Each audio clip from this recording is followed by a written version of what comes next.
Welcome back to the DPC Weekly Whip in 5 minutes or less. With week 2 done and dusted, we're starting to see how these teams are stacking up against each other in their respective regions and who are the favourites heading into the first major. Now let's dive into the news of week number 2. This week didn't seem to be the week for Kyle, as he was having a very rough trot with quizzes, predictions and even mystery boxes. But this didn't seem to stop him from continuing these predictions anyways. In one of the lower division games, he wholeheartedly believed that no bounty hunter would not lose to Metaphor Pro and therefore bet a nudie run around the car park in the snow. But, in typical Kyle fashion, he was wrong. So then he had to get his cheeks out, go for a nice little brisk jog around the car park in negative 2 degree weather. So props to you, Kyle, for being a man of your word. Our next headline is a much nicer one to look at and listen to. This week has been a maelstrom of ridiculous games with mega crit wins, some stomps, and some insane team fights. These games are what breed those iconic clips we all know and love. Moxie this week has blown everyone away with her insane rap goddess talents while covering Game 1 of Team Spirit versus Team Empire. A chaotic team fight outside of Team Spirit's base was the foundation on which she built this free-flowing, high-paced, but perfectly audible audio journey as she guided us through the team fight as it unfolded before our eyes. Keep your eyes peeled for a new single dropping sometime next month. With the DPC in full swing, we have now heard whispers of the location and TO for the first major of the year. According to unconfirmed reports from R-Dota2 and Liquipedia, One Esports seems to be holding the first major in Singapore. Since then, the Liquipedia and One Esports pages have been removed, leaving us to believe that it was a test in which they thought nobody would find, or a mistake, pushing it early.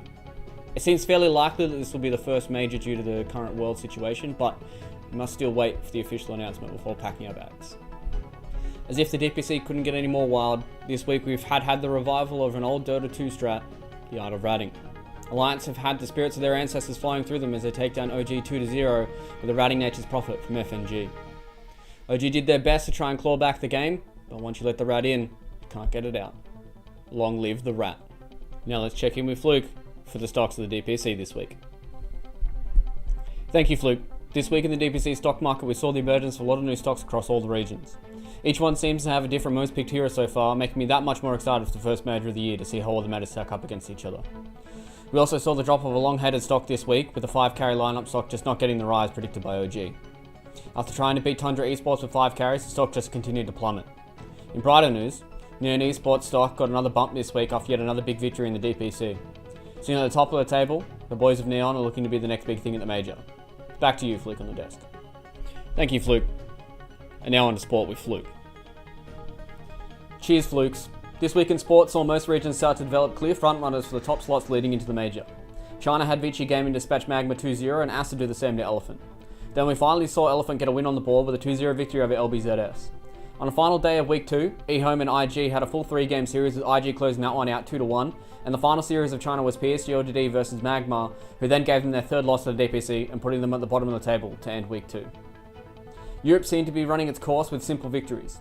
Liquid 2-0 over High Coast, OG 2-1 versus Tundra, Tundra beating out High Coast 2-0, Team Secret beating Viking 2-0, and maybe a little more surprising with Alliance beating OG 2-0.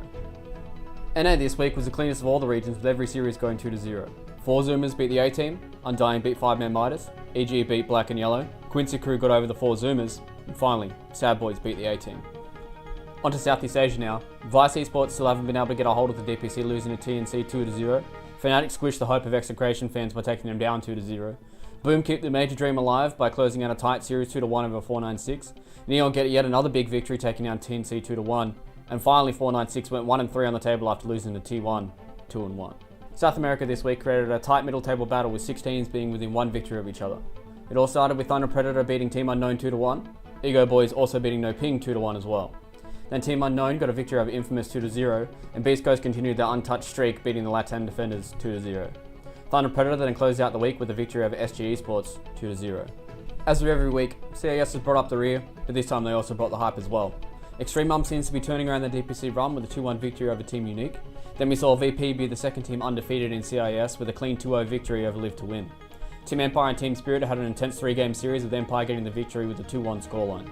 We then closed out the week with another Na'Vi victory over Extreme Mum 2-1, and then No Techies breaking their loss streak by taking down Team Spirit 2-1.